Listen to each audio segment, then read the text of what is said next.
జగిత్యాల జిల్లా వెల్గటూరు మండలం జగ్గరావుపేటకు సంబంధించి ఓ దారుణం చోటు చేసుకుంది. భార్యాభర్తల మధ్య తరచూ కలహాలు చోటు చేసుకుంటున్నాయి. దీంతో పలుమార్లు పంచాయతీ నిర్వహించారు.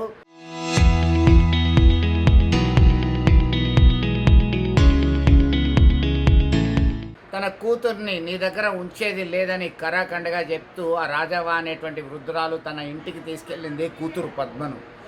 పద్మ మల్లారెడ్డిల వివాహం గత 25 సంవత్సరాల క్రితమే జరిగింది. దీంతో తరచూ గొడవలు పెట్టుకుంటున్నారు. తన కూతురికి ప్రాణహాని ఉంది అనే భయంతో కూతుర్ని పుట్టింటికి తీసుకెళ్ళింది ఆ తల్లి రాజవ్వ. దీంతో తన అత్త కారణంగానే భార్య పద్మ తనతో కాపురం చేయడం లేదు, రావడం లేదని పక్కా ప్లాన్ చేశాడు.